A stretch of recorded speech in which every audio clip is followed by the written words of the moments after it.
আসসালামু আলাইকুম আ রহমতুল্লাহ নাহমাদুহু ওয়া নুসাল্লি আলা রসুলিহিল করিম আম্মা বাদ। আজকে একটি খুবই ইম্পর্টেন্ট একটি গুরুত্বপূর্ণ ভিডিও। আমরা প্রত্যেকটি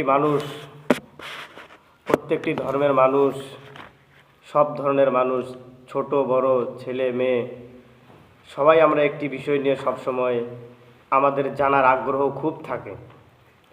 সেটা হলো এই পৃথিবীতে আল্লাহ পাক রব্বুল আলামিন জিন জাতিকে পাঠাইছে। তো জিন জাতি সম্পর্কে আমাদেরকে আসলে সবার আগ্রহটা একটু বেশি থাকে, যেহেতু আমরা জিনদেরকে দেখতে পারি না। আর একটা কথা আছে, যেগুলো জিনিস আমরা দেখতে পারি না বা আমাদের ধরাছোঁয়ার বাইরে, সেগুলো সম্পর্কে যে কোনো বিষয়ে আমাদের আগ্রহ বেশিই থাকে।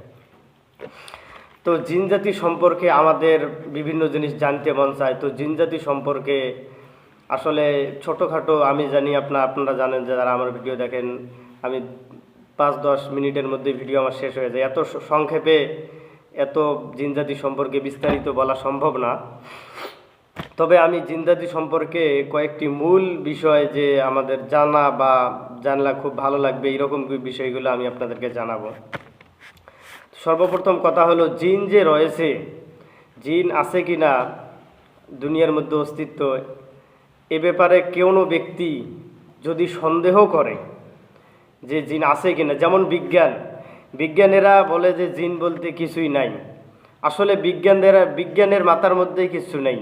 অনেকে মনে করে বিজ্ঞানীদেরকে দেখলে হায়রে ওরা কত কি যেন জানে, ওরা আসলে কিছুই জানে না। আপনি নিজেও একটা কোনো বিষয় নিয়ে গবেষণা করেন, আপনি অনেক কিছু আবিষ্কার করতে পারবেন। আশ্চর্য হওয়ার কিচ্ছু নেই। আপনি আজ থেকে গবেষণা শুরু করেন, একটা টার্গেট নিয়ে আগেন 5 বছরে যে আমি এটা করব, অবশ্যই দেখবেন মোটামুটিভাবে কিছু হলেও সফল হইবেন আপনি। তো আমরা আসলে বিজ্ঞানীদেরকে অনেক কিছুই মনে করি যে বিজ্ঞানীরা যেন কত কি হয়ে গেছে, এদের কত যেন জ্ঞান আসলে ভিতরে, আসলে কিচ্ছুই না, ভিতরে কিচ্ছুই নেই। এটা আমাদের একটা ধারণা শুধু, যে অনেক কিছুই মনে হয় জানে। আশ্চর্য লাগে আমাদের, কারণ আমরা আশ্চর্য এই জন্য লাগে যে আমরা যেহেতু ওগুলি নিয়ে কোনো সময় গবেষণা করি না, এই জন্য মনে হয়ে যায় কী যেন ও জানে, আসলে কিচ্ছুই না, ফাও। তো আসলে এরা যে বিজ্ঞান কিন্তু জিনকে অস্বীকার করে যে জিন বলতে কিছু নেই, অথচ কোরআন এবং হাদিসের মধ্যে জিনের কথা কতবার আছে। এবং কোরআন শরীফের মধ্যে জিনদের নামে আল্লাহ পাক একটা সূরাও দিয়েছে, 29 পারার মধ্যে সূরাতুল জিন আল্লাহ পাক রব্বুল আলামিন দিয়েছে। তো যাই হোক, এত কিছু থাকার পরেও জিন জাতিকে কেউ যদি অস্বীকার করে, তাহলে ওই ব্যক্তি কাফের। এ ব্যাপারে সন্দেহ করলেও সেও কাফের হয়ে যাবে। এটা সন্দেহ কোরআন হাদিসের মধ্যে স্পষ্টভাবে আছে জিনের কথা। তো যাই হোক, আমি এখানে জিনদের সম্পর্কে মূল কয়েকটা কথা বলবো, যেগুলো আমি জিনদের সম্পর্কে আরও অনেকগুলো ভিডিও করব, তো আপনারা অবশ্যই ধৈর্য সহকারে দেখবেন। আমি আজকে এই জিনদের সম্পর্কে আমি শুধু কয়েকটি কথা বলবো। সেটা হলো, 1 নাম্বার, জিনদেরকে আল্লাহ পাক রব্বুল আলামিন মানুষের অনেক আগে সৃষ্টি করেছেন। তো আসলে জিনদেরকে আল্লাহ পাক রব্বুল আলামিন মানুষের কত আগে সৃষ্টি করেছেন, এ ব্যাপারে কি আছে কিনা, কোরআন হাদিসের কোনো বক্তব্য আছে কিনা? আসলে আল্লাহ পাক রব্বুল আলামিন জিনদেরকে যে সৃষ্টি করেছেন আমাদের আগে, সেটা কোরআন শরীফের মধ্যেই আছে, আমাদেরকে আগে সৃষ্টি করেন। যেমন এক আয়াতের মধ্যে আল্লাহ বলেন, ওয়াল জান্না খালাকনাহু মিন ক্বাবলু মিন নারিস সামুম। মিন কবলু অর্থাৎ মানুষদেরকে, এখানে কবুল পূর্বে, মানুষদের আগে আল্লাহ পাক রব্বুল আলামিন জিনদেরকে সৃষ্টি করেছেন। এখন এই আয়াত থেকে আমরা অবশ্যই আরও একটা জিনিস জানি, যে আল্লাহ পাক জিনদেরকে সৃষ্টি করেছেন আগুন দ্বারা, যেই আগুনের মধ্যে কোনো ধোঁয়া নাই, অর্থাৎ ধোঁয়াবিহীন আগুন। নারে সামুম হলো যে আগুনটার মধ্যে কোনো ধোঁয়া থাকে না, সেটা হলো ধোঁয়াবিহীন আগুন।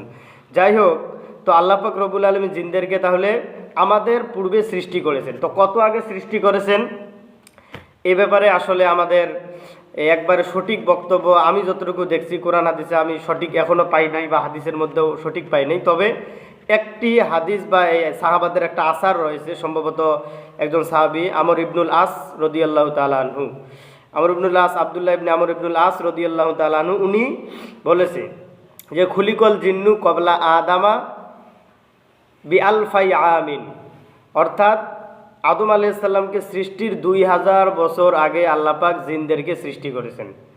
তো আমর ইবনুল আস রাদিয়াল্লাহু তাআলা আনহুর এই আসার থেকে আমরা বুঝতে পারি যে মানুষ সৃষ্টির 2000 বছর আগে আল্লাহ পাক রব্বুল আলামিন জিনদেরকে সৃষ্টি করেছেন।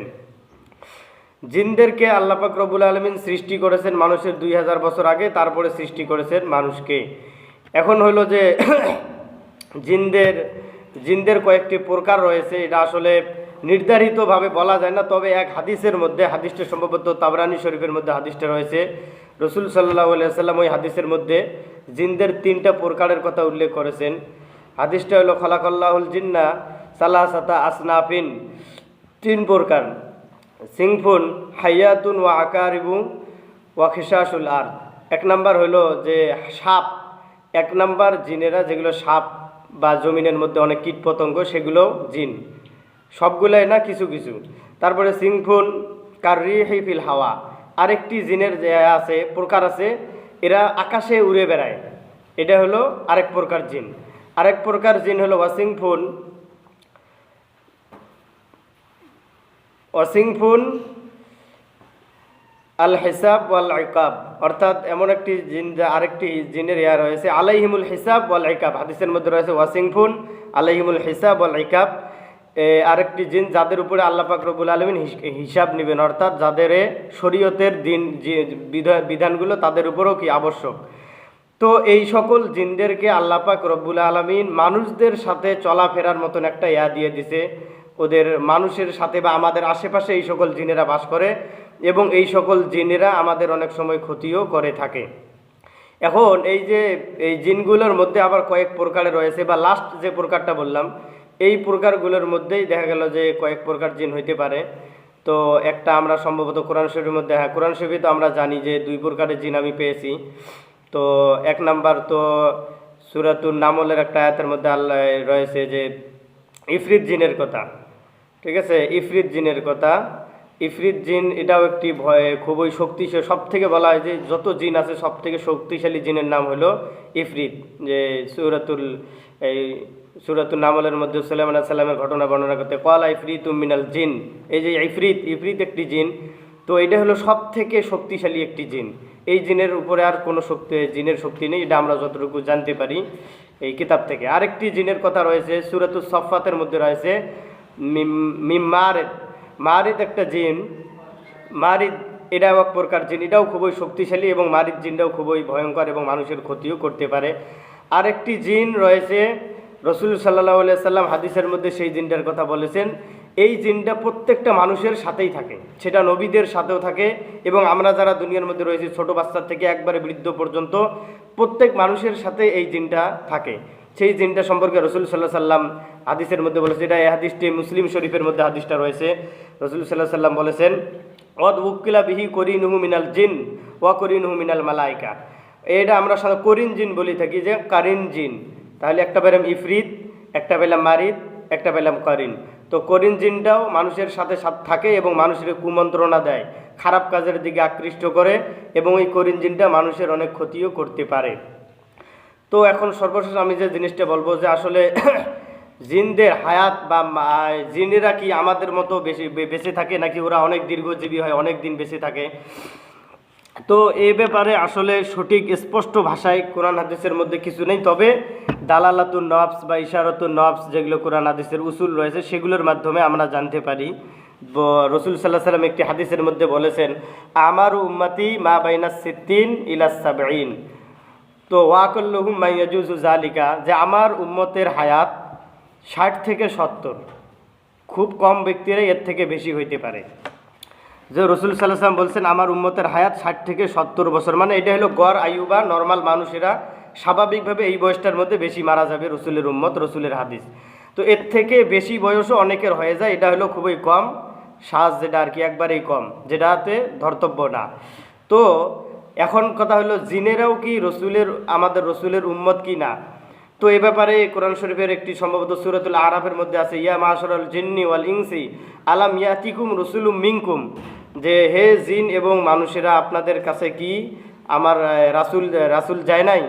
তো আসলে জিনেরাও কি আমাদের রাসূলের উম্মত কি না? তো এ ব্যাপারে কোরআন হাদিসের আরও অনেক ব্যাখ্যা আছে, ভিডিওটা অনেক বড় হয়ে যাইতেছে, আমি সংক্ষেপে করতেছি।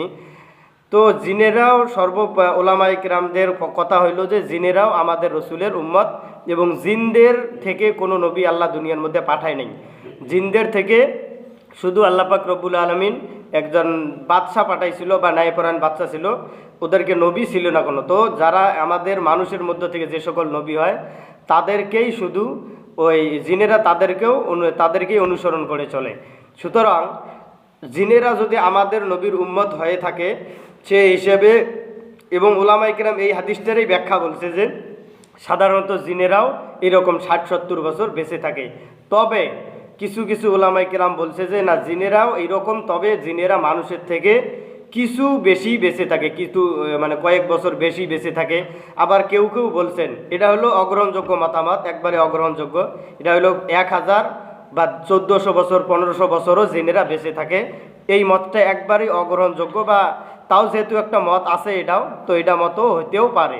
কিন্তু অধিকাংশ মত হলো এরকমই যে মানুষের মতো জিনেরা 60 বছর 70 বছর 80 বছর 90 বছর 100 বছর মাঝে মাঝে 150 বছর এরকম সময় বেঁচে থাকতে পারে। তো আমি আপনারা ভিডিওটা ভালো লাগলে অবশ্যই লাইক করবেন। আমি সামনের ভিডিওতে এই জিনদের থেকে রক্ষা পাওয়ার জন্য ছোটোখাটো যেগুলো আমল, যেগুলো কোনো আলেম হওয়া লাগবে না, সবারই জানা আছে কোন আমলগুলো নর্মালি পড়লে আমার জিনদের থেকে হেফাজত থাকবো, জিনদের এই খারাপ শারারত থেকে আমরা বেঁচে থাকতে পারবো, এগুলো বিষয় নিয়ে এবং জিনদের সম্পর্কে আরও সুন্দর সুন্দর আমি তথ্য ইনশাল্লাহ আমার ভিডিওতে তুলে ধরার চেষ্টা করব। আপনারা আমার সাথে থাকবেন এবং আমার ভিডিওগুলোতে লাইক করবেন, কমেন্ট করবেন, শেয়ার করবেন, সাবস্ক্রাইব না করলে সাবস্ক্রাইব করবেন। আসসালামু আলাইকুম ওয়া রাহমাতুল্লাহ।